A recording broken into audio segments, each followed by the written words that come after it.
আসসালামু আলাইকুম। চলে এলাম নতুন একটি ভিডিও নিয়ে। নিজেকে আরেকটু সুন্দর আর আকর্ষণীয় করার জন্য মেয়েরা সাজগোজ করে, আর কন্টাক্ট লেন্স এখন সাজগোজেরই একটি বিশেষ অংশ। আই মেকআপ ফুটিয়ে তুলতেই এখন মূলত বিভিন্ন কালারের কন্টাক্ট লেন্স ব্যবহার করা হয়। চোখ আমাদের অনেক গুরুত্বপূর্ণ একটি অঙ্গ, তাই চোখ নিয়ে কোনো অবহেলা করা চলবে না। প্রপার ওয়েতে যদি লেন্স ব্যবহার না করা হয় তাহলে চোখের মারাত্মক ক্ষতি হয়ে যেতে পারে। তাই যারা লেন্স ব্যবহার করবেন অবশ্যই কেয়ারফুল হতে হবে। আজকে কিভাবে লেন্স পরবেন আর কিভাবে লেন্সের টেক কেয়ার করবেন সবটা বুঝিয়ে বলবো। আমি সবসময় লেন্স পরি না, মাঝে মধ্যে স্পেশাল কোনো অকেশনে যখন মেকআপ করি তখন লেন্স পরা হয়। কম দামি খারাপ মানের লেন্স একদমই চোখে লাগাবেন না, সবসময় একটু ভালো মানের লেন্স পরার চেষ্টা করবেন। দাম একটু বেশি হলেও ওই যে বললাম, চোখ নিয়ে অবহেলা করা চলবে না।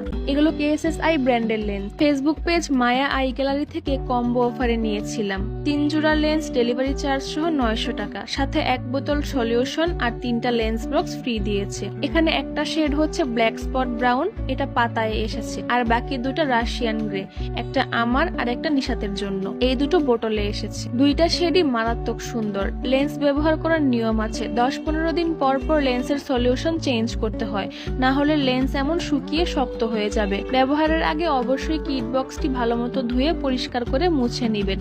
এরপর বক্সে সলিউশন দিয়ে লেন্সের প্যাকেট বা বটল ওপেন করে লেন্সের কিটের সাহায্যে লেন্সটা তুলে বক্সে রেখে দিবেন। প্যাকেটের সলিউশন থেকে তুলে ডিরেক্টলি ইউজ না করাই উত্তম, আর প্রতিবার ব্যবহারের আগে সলিউশন দিয়ে ওয়াশ করে দেন চোখে লাগাবেন।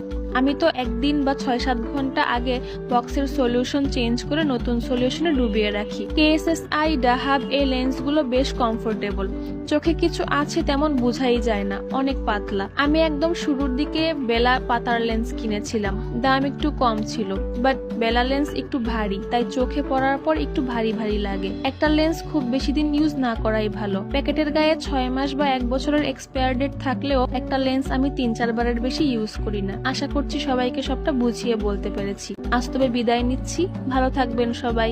আল্লাহ হাফেজ।